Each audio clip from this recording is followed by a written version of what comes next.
Be'ezrat Hashem, cette semaine, nous allons avoir la joie de fêter ce grand jour qu'on appelle le Yom Yerushalayim, le jour où, en 1967, le Yerushalayim en entière, ça veut dire l'essentiel de Yerushalayim, la vieille ville de Jérusalem, avec l'endroit du temple, toute la ville est revenue, enfin, sous la domination du peuple d'Israël.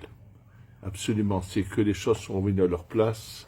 Baruch Hashem, depuis, et on attend maintenant que, de manière imminente, le troisième temple descende à sa place.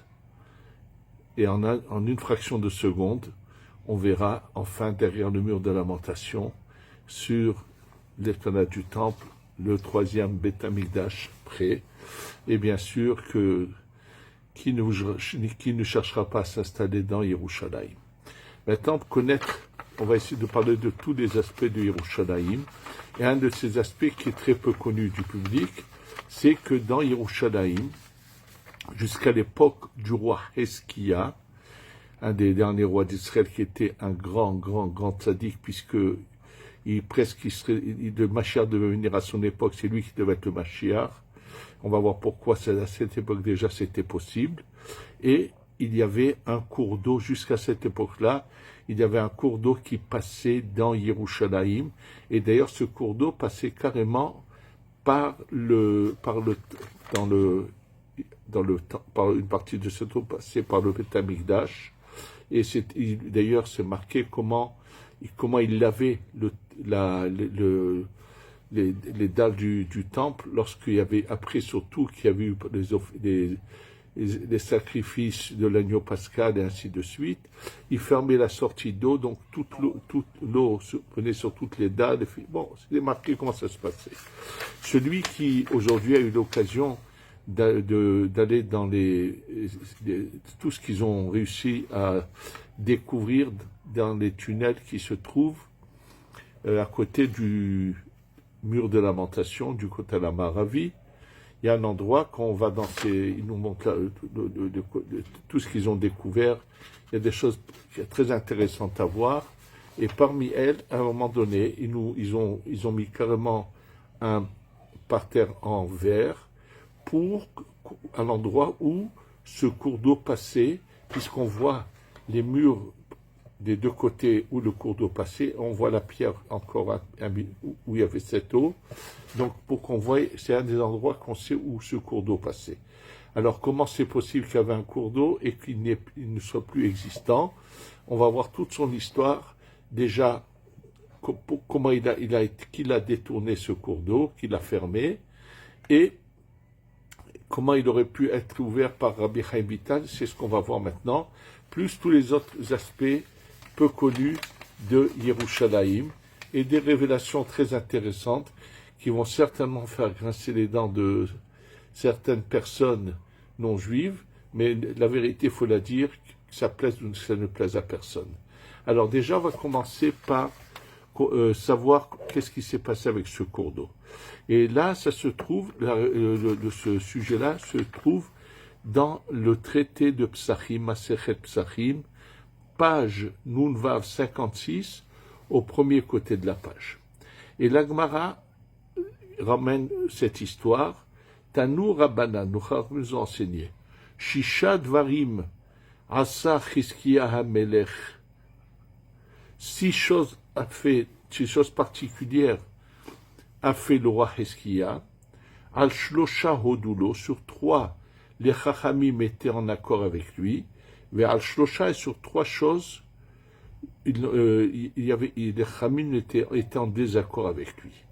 Alors, on va aller voir dans l'ordre, et une des 3, c'est justement quand il a fermé le cours d'eau de Yerushalayim. On va voir pourquoi.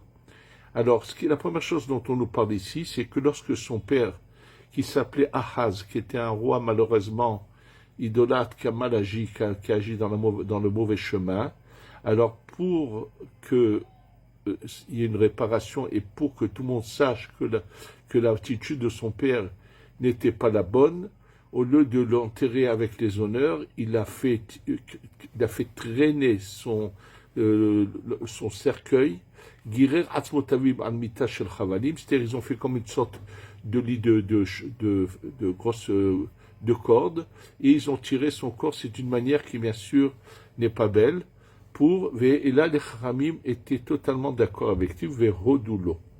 Ensuite, Kitet Nachash Nechoshet, Vehodulo. Il y avait depuis l'époque de Moshe Rabbeinu, il avait fait un serpent en cuivre pour qu'à chaque fois que quelqu'un était mordu, il regardait et il s'aguerrissait. Et les gens ont oublié qu'en réalité c'est Hachem, c'est Dieu qui guérit. Et donc comme les gens ont commencé à croire une sorte d'idolâtrie que ce serpent en cuivre a un pouvoir, donc il l'a détruit. Ils ont été d'accord avec lui. Gana Sefer Refoua Veodulo, il a également caché les secrets de ce livre de guérison. Alors bien sûr, celui qui pense que c'était un livre avec des recettes de guérison ne peut pas imaginer une chose pareille. C'est pour ça que le Rambam n'est pas d'accord du tout là-dessus. Quelle mal y aurait-il que les gens sachent quelles sortes de médicaments sont bons pour ça ou cela? En réalité, c'était tout à fait autre chose. C'était des secrets, des noms de Dieu qui étaient utilisés et qu'il a tout simplement caché pour que les gens sachent qu'il faut, lorsqu'ils ont un problème, s'adresser à Hachem. Il y a 400 ans à peu près de cela, 300 ans pardon, à l'époque du Rashash, Rabbi Shalom Sharavi, lui a laissé un écrit avec des noms auxquels il faut avoir des pensées. Il dit dans ces noms-là se trouvent cachés tous les secrets du livre de Cheskia, et ça fait, on le sait que ceux qui l'ont utilisé, on a vu, ça a fait vraiment des effets extraordinaires. Donc c'est les trois choses sur lesquelles ils ont été d'accord. Sur lesquelles ils n'ont pas été d'accord, c'est lorsqu'il a coupé des parties des portes. Il y avait des portes du Beth Amikdash qui étaient magnifiques, d'un travail d'art, et des parties de ces portes, il les a coupées en les envoyant. Il les envoyait au roi de Achour, dans l'espoir que celui-là ne viendrait pas combattre Israël, mais ça n'a servi à rien. Il n'était pas d'accord. Et lorsque justement le roi de Achour envoyait Sancherev avec une armée mais considérable, c'était quelque chose d'inimaginable. Et il est venu, il a d'abord conquis les autres villes, et ensuite il a mis le siège à Yerushalayim. Alors pour pas qu'ils aient de l'eau potable à leur disposition, c'est marqué qu'il a fermé le Gihon Ha'elyon. Ça veut dire que lui, il a agi là-haut, et automatiquement, l'eau qui coulait s'est arrêtée de couler, et elle est quelque part sous la terre. Ça a été en fait dévié d'une manière miraculeuse. Il n'était pas d'accord sur ce qu'il fasse ça. C'est là-dessus qu'on va parler tout de suite, la suite de cet événement. Et il a bien sûr, dans un problème de halakha, pour l'année de 13 mois, il a voulu le faire en Nissan.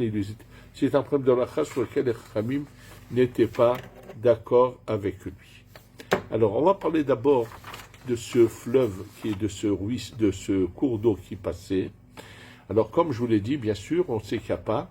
Et écoutez ce qui s'est passé avec Rabbi Chaim Vital, l'élève du Harizal, et qui, après la mort de son Rav, Rabbi Chaim Vital, bien sûr, était à Tzfat, dans le nord d'Israël. Et ensuite, il a reçu l'ordre d'aller à Yerushalayim. En fait, lui devait se dévoiler en tant que Mashiach. Au départ, c'était son Rav. Une fois que son Rav est parti, c'était à lui qui était le représentant sur terre par lequel le Mashiach devait se dévoiler.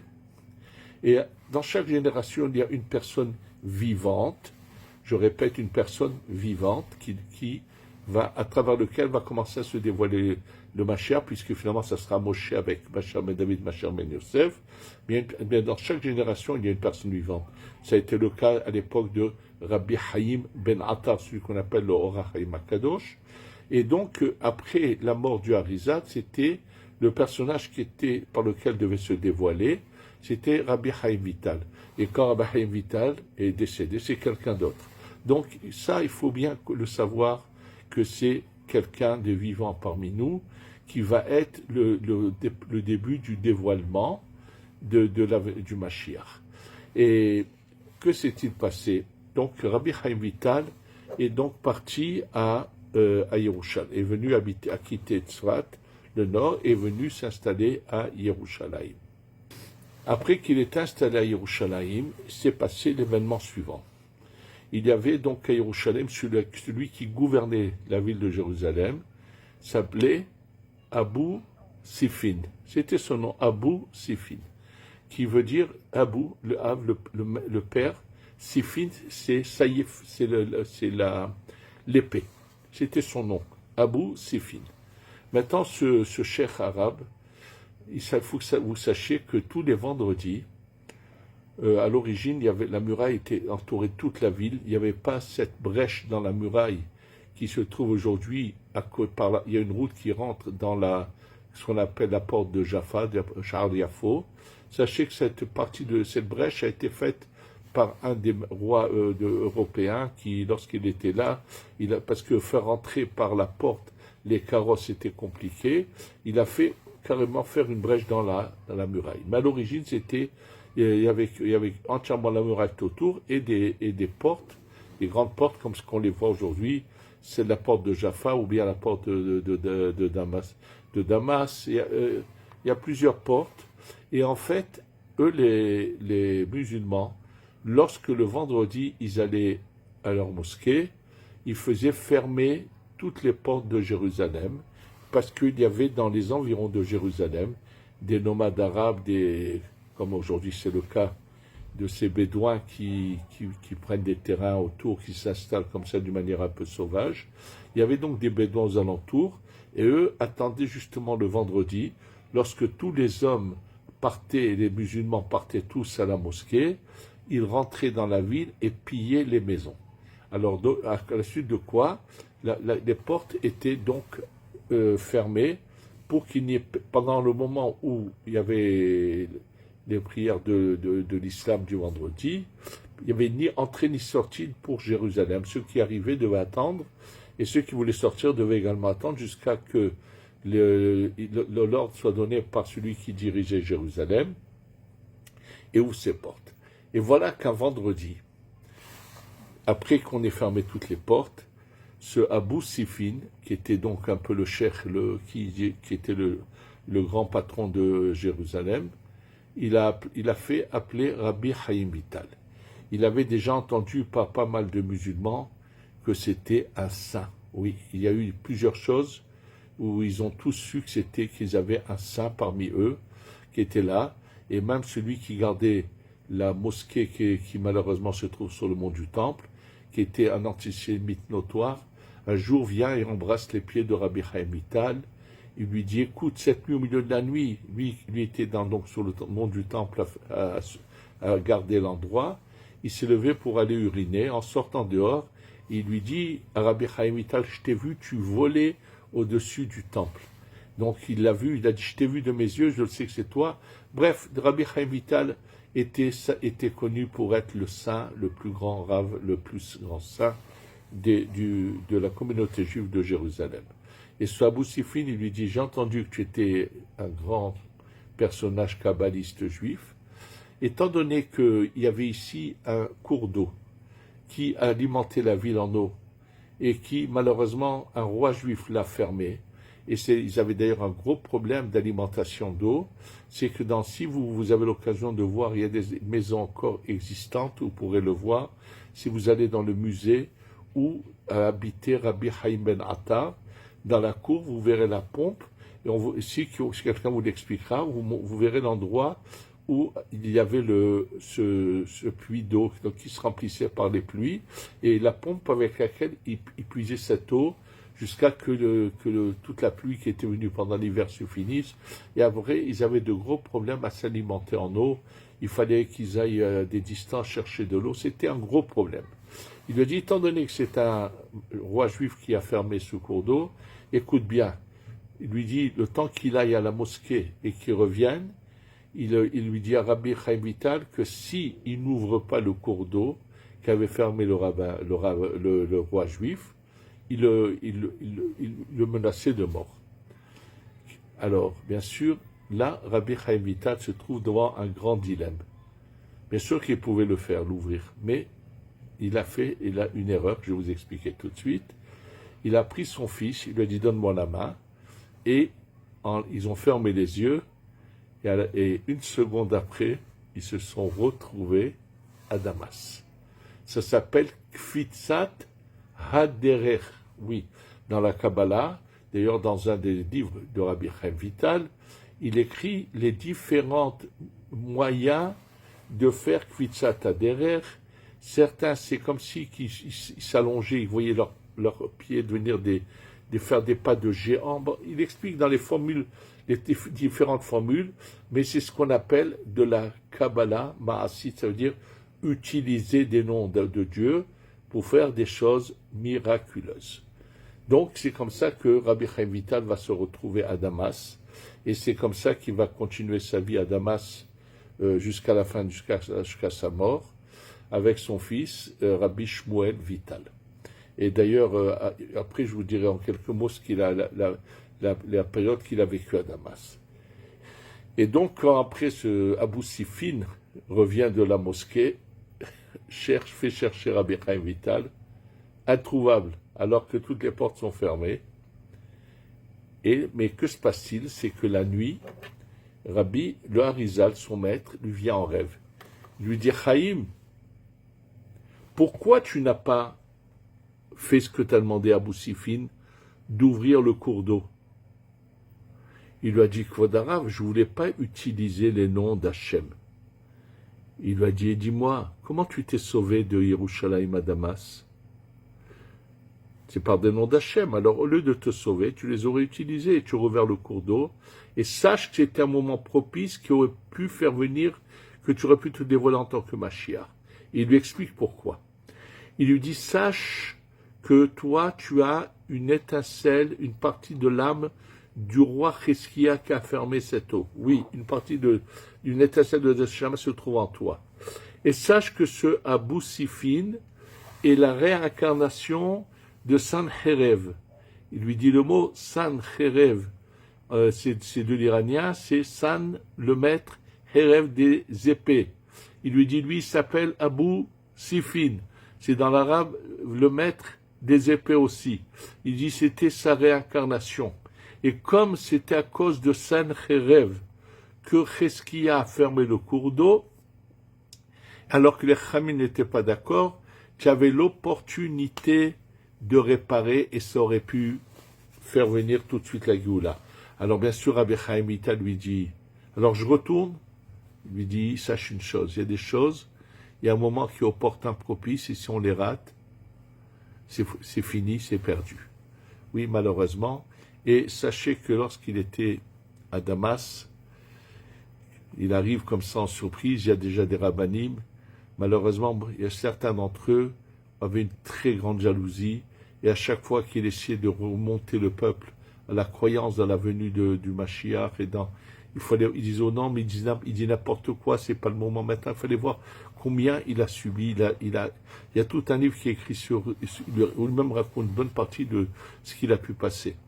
En tous les cas, c'est déjà de savoir qu'il y avait donc ce cours d'eau et que ça s'est passé. Maintenant, sachez que ce que je vous raconte, ceux qui veulent voir l'histoire, elle se trouve dans le livre qui s'appelle Benayo Ben Yoyadar du Ben Ishraï, qui lui ramène le témoignage du Chida.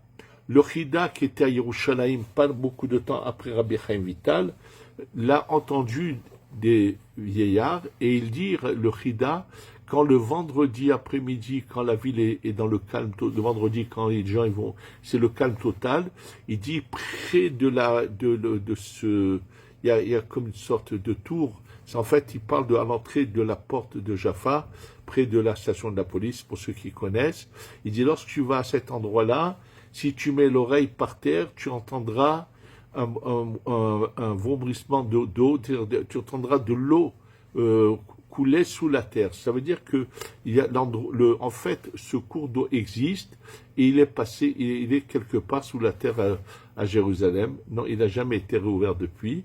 J'espère que lorsque le troisième temps va descendre, Ezrat Hashem, on va de nouveau voir ce cours d'eau. Donc c'est ce qui concerne déjà de savoir qu'il y avait un cours d'eau dans Yerushalayim, qu'on reverra bientôt, bien sûr, avec la venue du Mashiach. Il y a un autre point dans Yerushalayim très important qu'il faut savoir, que je voudrais vous parler. Il y a une rue qui s'appelle Rehov Ahoma Ashtishit, la rue de la troisième muraille. Je vous dis où elle est. Si vous connaissez un peu Yerushalayim, quand vous allez de ce rond-point qui s'appelle Kikar Shabbat, il y a la rue de Mea Sharim qui descend. Quand vous descendez toute la rue de Mea Sharim, au bout de la rue de Mea Sharim, un peu sur la gauche, il y a une petite station d'essence.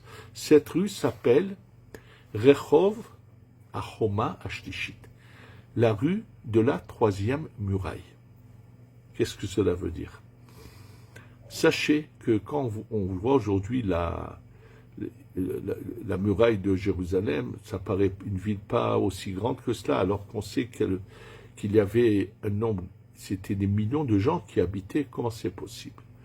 Alors sachez que ce qu'on veut pas raconter, je vous ai dit que ça fait peut-être grincer les dents de certains, c'est que à l'époque où les Anglais étaient ici en Israël, il y a eu des recherches archéologiques, et un archéologue anglais, britannique, moi je me rappelle pas des noms, mais ceux qui connaissent toute l'histoire le savent exactement, en creusant dans certaines parties à côté de cette rue-là, justement, il a trouvé des vestiges il y avait une muraille encore plus grande, c'est-à-dire que Yerushalayim, elle est beaucoup plus grande que celle que vous connaissez. La muraille qu'on a, c'est la deuxième, il y a la muraille du temple, et il y a cette muraille, c'est la deuxième, et la troisième qui est beaucoup plus, bien au-delà. Aujourd'hui, on sait exactement par où elle passe, c'est une ville bien plus grande, et là, je vous dis, c'est là-bas, et ce qui est très intéressant, je vais vous dire tout de suite, c'est que lui, donc, a fait cette découverte. Et à 2 pas de cette rue, je me souviens lorsqu'ils ont commencé à creuser, à travailler sur... Aujourd'hui, il y a le tramway qui passe dans Jérusalem. Et lorsqu'ils étaient en train de faire les travaux pour mettre les rails du tramway près de cette rue-là qui s'appelle Ahoma Ashtishit, moi j'ai vu ils mettaient comme une sorte de tente pour quelque chose, et qu'il y avait beaucoup de gens qui travaillaient. On pouvait s'approcher et voir. En fait, qu'est-ce qui s'était passé? C'est qu'en faisant les travaux, ils se sont rendus compte qu'ils étaient au-dessus des vestiges de cette muraille-là. Donc, ils le savent, ils ont fait les travaux. Alors, pourquoi on n'en parle pas je vous dis ceux qui veulent, mais on n'en parle jamais. Tout simplement, lorsque cet archéologue anglais a découvert une partie de la muraille, ils savent à peu près où elle passe. Elle passe également dans ce qu'on appelle le Migrash Haroussim, qui est l'endroit où se trouve le centre de la police à Jérusalem. Je sais il y a certains qui connaissent exactement le tracé, ils ont fait, parce qu'à chaque fois qu'il y a eu des travaux, ils savent exactement à peu près où elle est, mais ça n'a jamais été diffusé et mis en public, pour une raison toute simple. Dans la vieille ville de Jérusalem, pas dans les murailles, un peu en dehors, je ne sais pas exactement où, il y a une invention à dormir debout, c'est que celui qui s'est appelé le Christ serait enterré là-bas. D'abord, sachez que le Harizal nous dit exactement où il est enterré, c'est dans le nord de Jérusalem. Mais dans la croyance chrétienne, il est enterré là-bas. Mais selon cette croyance chrétienne, il est enterré en dehors de la muraille actuelle. En faisant cette découverte de la troisième muraille, il s'avérerait que son tombeau se trouve à l'intérieur de Jérusalem, la troisième muraille. Ce qui prouve que c'est n'importe quoi, c'est des faux, c'est des inventions, c'est de beaux rêves, des bêtises à dormir debout. C'est que tout simplement, sachez que dans Jérusalem, non seulement qu'on n'a jamais enterré, mais tous les jours, la ville était balayée tous les jours de partout. Étant donné que c'était dans le lieu où on emmenait les sacrifices et que les gens devaient être purs, on craignait que, par exemple, un rat ou une souris, un rat soit mort, et il est sous un balcon, et si donc son cadavre est là et quelqu'un passe sous le balcon, il devient impur pour emmener le sacrifice. Donc il y avait un système, c'est raconté comment c'était, où tous les matins très tôt, il y avait toute une équipe de gens qui faisaient tout le tour de toute la ville pour nettoyer, pour enlever tout éventuel cadavre de rat ou de n'importe quelle autre bête de ce genre, quoi. Donc, le fait que, en faisant cette découverte, ça a bien sûr fait grincer les dents du Vatican. Et ils ont tout de suite, bien sûr, contacté le gouvernement anglais, qui, par respect, pour pas offenser ces messieurs, même que c'est un mensonge grossier, il fallait pas offenser ces messieurs, donc on a fait le silence sur cette histoire. C'est la raison pour laquelle même l'État d'Israël ne parle pas de cela, mais bien sûr que beaucoup de gens connaissent exactement, je vous dis, il y a le tracé de la troisième muraille, et je vous dis, c'est pour ça que cette rue qui est exactement l'endroit où est passée la troisième muraille, s'appelle Rehov Chomash Lishit. Et sachez que j'ai eu l'occasion d'être dans cette rue, parce que quand j'ai rendu visite à un grand tzaddik, grand Mekoubal, qui n'était autre que le grand-père de l'actuel grand rabbin de Paris, le Rav Sénéor, oui, son grand-père était un saint, c'était un très très grand tzaddik, Rabbi Yehia Sénéor, que j'ai eu l'occasion de voir quelquefois. Je suis même allé à la maison, et je peux vous dire que il était très intime avec Baba Saleh, et c'était un des saints de cette génération. Oui, le Rav Sénéor de Paris, celui qui est devenu grand rabbin de Paris, et le descendant, bien sûr, de grands tzadikim, mais son grand-père, le père de son père, était un personnage kabbaliste, authentique kabbaliste qui étudiait. Moi, j'ai vu sur sa table, j'ai eu plusieurs autres choses que je sais, mais c'était grand kabbaliste et grand tzaddik. Les miracles coulaient chez lui, le roi HaKodesh qui était chez lui. Bon, c'est pas le moment d'en parler, mais je vous dis, il habitait justement dans Rehov HaChomash Lishit, en bas de la rue. En tous les cas, voilà, c'était encore qu'on sache qu'on verra une Yerushalayim tout d'un coup bien plus grande, Ezrat Hashem, lorsque le Beth Amikdash va descendre. Donc on va voir, c'est une grande Yerushalayim extraordinaire. Maintenant, en ce qui concerne Yerushalayim, deux autres points très importants. Il y avait ici, avant 48, il y avait un grand rave, un grand tzaddik, grand Mekoubal, qui s'appelait Rabbi Yitzhak Alfiye, qui a écrit plusieurs livres, entre autres le livre qui s'appelle Kuntras Ayahli Eli, et d'autres livres très intéressants. C'était quelqu'un d'une grandeur, d'une sainteté, et lui habitait la vieille ville de Jérusalem. Bien sûr, il y avait une communauté, mais qui commençait à se retirer à cause des pogroms, de ces bandits, de ces terroristes de musulmans qui habitaient dans la vieille ville, qui n'ont pas arrêté d'être sanguinaires, d'être des criminels, qui s'attaquaient constamment à la communauté juive. Donc ça fait qu'il y en avait beaucoup qui avaient peur de rester dans la vieille ville de Jérusalem. D'ailleurs, malheureusement, il y a eu beaucoup de gens qui ont perdu leur vie à cause de ces terroristes. Et même après 67, malheureusement, combien de gens ont été assassinés par ces criminels, ces bandits, qu'on appelle entre guillemets les Palestiniens, qui sont des nomades de passage, qui ont voulu s'approprier la terre d'Israël, mais qui le sachent, il ne leur restera pas beaucoup de temps à habiter ici. Dès que le troisième temple va descendre avec la venue du Mashiach, ils plieront de même bagage et s'en iront.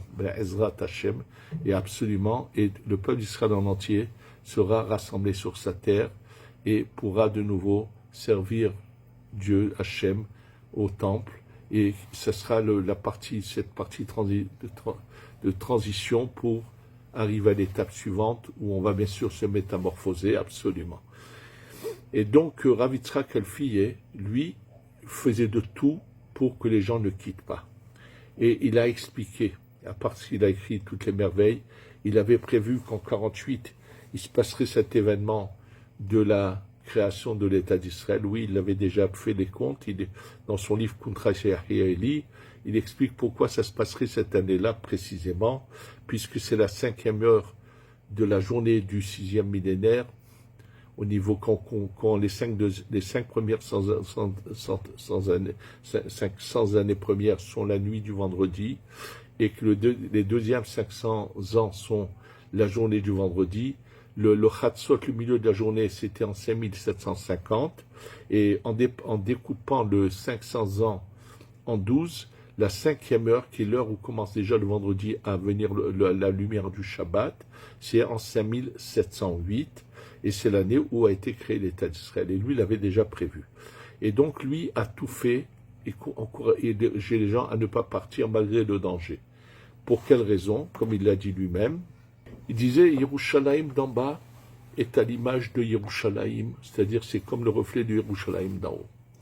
Il disait, à chaque fois qu'un juif quitte la vieille ville, la ville de Jérusalem, la vraie ville de Jérusalem, et qu'à sa place rentre un non-juif, là-haut, la sainteté se retire et rentre ce qu'on appelle la Sitra Achara, les forces du mal.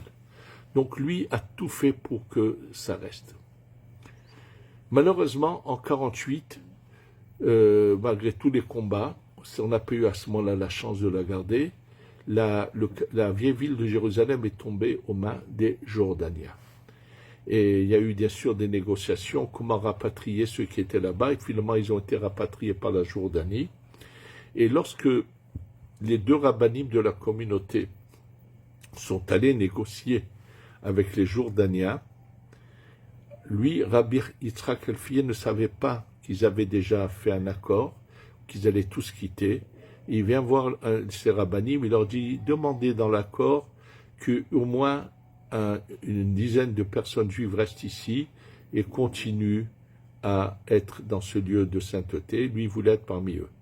Mais quand il est arrivé, on lui a dit c'est trop tard, la négociation a été finie et ça les oblige à partir. Bon, il n'a pas eu la chance, mais il a vu de là-haut que Baruch Hashem, dans cette guerre de miracle qu'on appelle la guerre des 6 jours de 1967, où je pense que, moi je me rappelle de cette époque, bien sûr, dans ma jeunesse, on devrait le diffuser à toute notre génération, à nos enfants, qui sachent quels ont été les miracles fabuleux que Hachem a fait à son peuple. Et je vais vous raconter un témoignage que j'ai eu l'occasion d'entendre du Rav Gedalia Rabinovitch. Le Rav Gedalia Rabinovitch, qui est bien plus âgé que moi, qui est né aux États-Unis, qui est d'origine d'Ukraine, dont son arrière-grand-père a dû se sauver à cause des pogroms parce qu'on avait assassiné son fils là-bas. Oui, il a dû prendre son petit-fils et se sauver d'Ukraine. Absolument, les Ukrainiens sont loin d'être des saints, bien au contraire.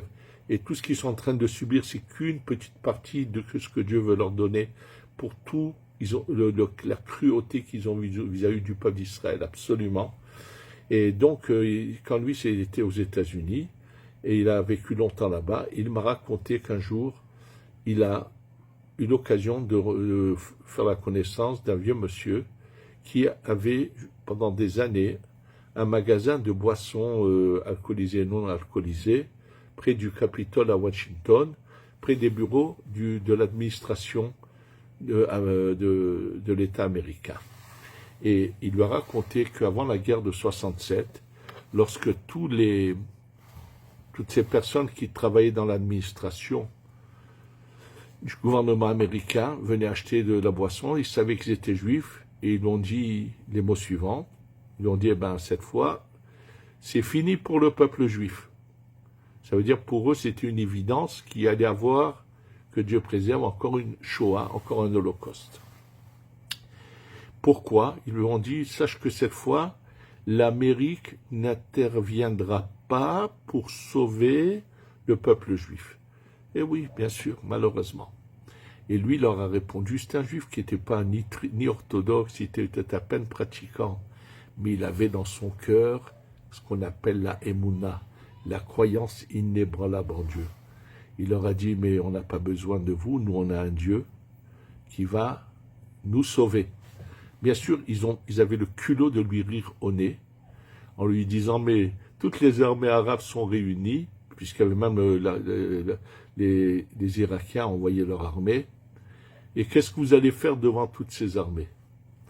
Et lorsqu'il y a eu ces miracles fabuleux de la guerre des 6 jours, il leur a dit, alors, nous on a un Dieu ou pas? Bien sûr, ils n'avaient pas le choix de s'incliner, de reconnaître qui se sont, on devrait, je ne sais pas combien de livres écrire sur les innombrables miracles qui se sont passés à ce moment-là. En tous les cas, il faut le savoir que Baruch Hashem, à ce moment-là, la ville de Jérusalem est revenue. Il y a des gens qui ont beaucoup de bravoure, qui font de tout pour, au fur et à mesure, racheter des maisons et installer des Juifs dans ces maisons-là. C'est un combat très difficile, parce qu'il y a ceux qui s'opposent à cela, font de tout pour les en empêcher, mais Baruch Hashem, ça va en s'étalant, en grandissant, et bien sûr que ça va aller qu'en grandissant, et de toute façon, sous peu, Be'ezrat Hashem, Yerushalayim en entière sera entièrement occupé par le peuple d'Israël, absolument, par le peuple juif. Je peux vous dire que Baruch Hashem, il y a des années de cela, j'avais une telle envie de moi-même vivre dans la vieille ville, je n'ai pas pu, j'ai eu des empêchements, mais j'ai réussi à avoir mon kollel pendant des années dans la vieille ville de Jérusalem. Comme le lieu était en location, ne m'appartenait pas, et que celui qui n'était même pas le propriétaire, mais qui, par des liens qu'ils avaient eu avec un des ministres, ils se sont appropriés un lieu qui était consacré pour des causes saintes, mais c'était malheureusement des gens, pas avec beaucoup de moralité, qui ont exploité cette situation et faisaient payer des loyers qui étaient trop, à cause desquels j'ai dû finalement me retirer, mais pendant pas mal d'années, Baruch Hashem, j'avais quand même l'occasion d'être un Shabbat sur deux dans la vieille ville et être toute la journée là-bas, dans ce lieu-là. Et sachez qu'il y a beaucoup de gens extraordinaires. Je sais que parmi eux, des gens que vous ne connaissez pas, mais qui pourront un coup se dévoiler, ce sera eux le Mashiach, sans que les gens le sachent. Il y a un des petits-fils de Baba Saleh qui est pas du tout connu du public, un très très grand tzaddik qui passe son temps à Torah, qui est allé s'installer là-bas, et moi je le sais parce que je connais la famille, je sais de quelle branche il est des descendants de Baba Saleh, et d'autres comme ça encore. Il y a beaucoup de gens comme ça extraordinaires dans l'ombre qui sont dans cette vieille ville de Jérusalem. Et je voudrais juste finir en vous racontant quelque chose qui est quand même très marquant. Il y a eu, à l'époque du Khatam Sofer, il y a eu un tremblement de terre dans la ville de Tzfat, oui. Malheureusement, il y a eu je ne sais pas combien de morts, c'est marqué, je ne connais pas toute l'histoire. Et ce qui était très très surprenant, c'est ce qu'avait dit le Khatam Sofer à ce moment-là. À l'époque, en fait, ceux qui venaient s'installer à Yerushalayim, c'était très pénible, très difficile, surtout quand ils étaient dans la vieille ville, des très vieilles maisons, et c'était pas du tout évident. Et à part les pogroms, tout ce que vous voulez. Alors que à Tzfat, les maisons étaient de meilleure qualité, c'était une vie qui était plus facile matériellement. Et lorsqu'il y a eu ce tremblement de terre, le Khatam Sofer a dit les mots suivants. Yerushalayim a réclamé son affront, qu'on l'a laissé pour d'avoir des meilleures conditions matérielles et aller à Tzfat, mais c'était les centres où il y avait des communautés juives. Ça étaient les paroles du Khatam Sofer.